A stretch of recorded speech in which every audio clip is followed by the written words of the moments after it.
What up? It's Grandpa coming at you with another video. Like, subscribe, and share, comment. All right, so it's kind of funny that the the week this week has brought a conversation from. It was a conversation about Larry Bird referring to the Celtics documentary and Magic. Magic. I'm talking about Magic and Byron Scott's interview that he's done recently.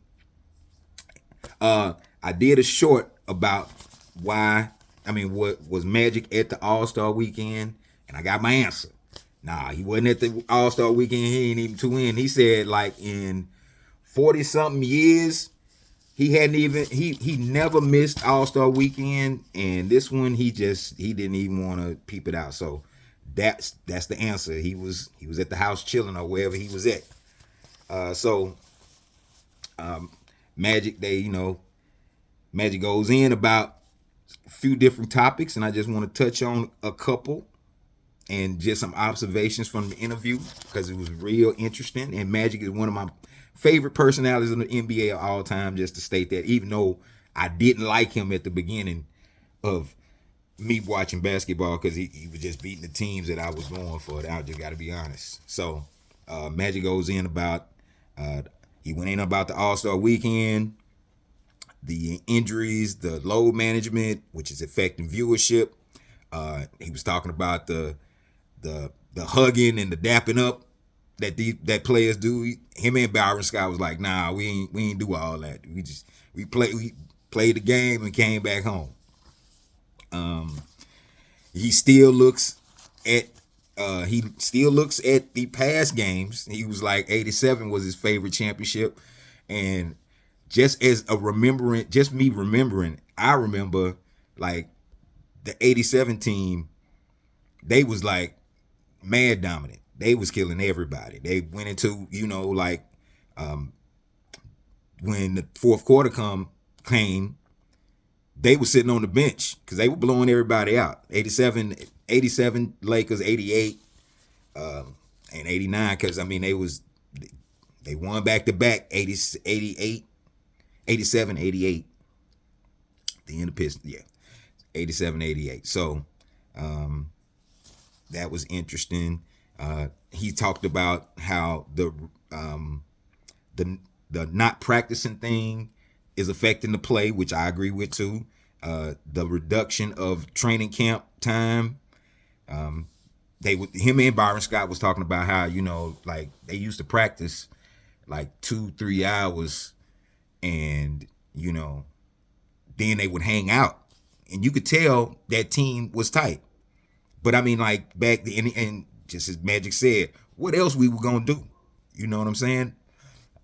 So let's see. They, leads into the relationship of that team because they had a reunion not too long ago, and all the players were there. Even the players that was on the squad that weren't really getting any clock, they were invited, and that just shows the type of personality that Magic is. Magic, he comes, at least from what I see, he comes off as a generous. If he's your friend, he's gonna have your back.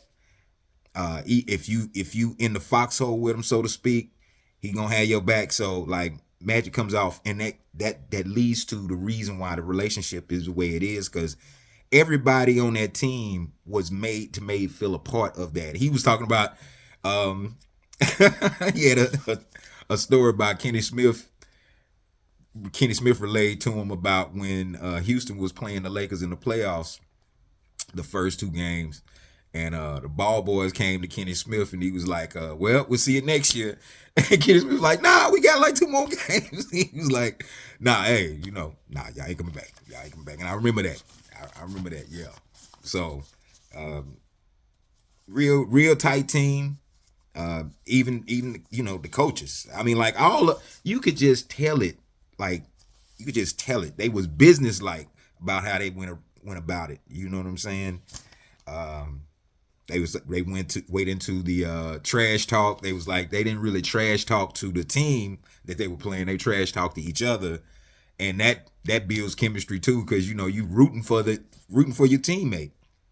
The story about when they were playing Houston. Houston has always gotten some of the short end of the stick. But anyway, they were talking about when they were playing Houston, and Vernon Maxwell basically said he could guard Magic, and then Magic took him to the post, posted him up 2 times. On the 3rd time, he was asked for help. They were like, nah, you ain't need help. No, you don't need help.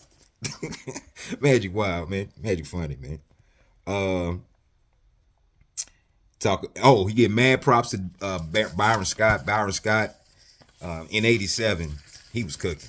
Like, it was something to see. Like, he would pull up on the fast break instead of going all the way. And then if he did go all the way, it was a chance he might dunk on you. And Magic even said it himself. The one of the greatest plays in NBA history was that 3-on-1 break that Magic was running, and then he took it behind his back and scooped it to Byron Scott, and Byron Scott came with the right-handed dunk. That's one of the best plays in NBA history. So that just shows again, you know, Magic said it on the podcast. He was like, I'm gonna politic for you to get into the Hall of Fame. It's very generous of the man. They went into Kareem. Kareem he wasn't in the best health during the reunion, but they said they brought Jeffrey Osborne along because they said Jeffrey Osborne was like a Laker, an official Laker. He was talking about how, you know, at the beginning of it, you know, he was kind of like, you know, weak and all that. Then he started progressing, you know, like I'm pretty sure that was really great for Kareem at that time. And they had pointed out that he only lost 2 games from high school to college, and it was 1 apiece. It's not any other player that can contend with that.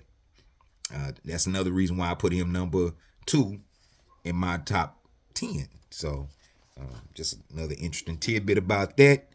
Magic endorsed Shai Gilgeous-Alexander for the MVP. He went into the Joker.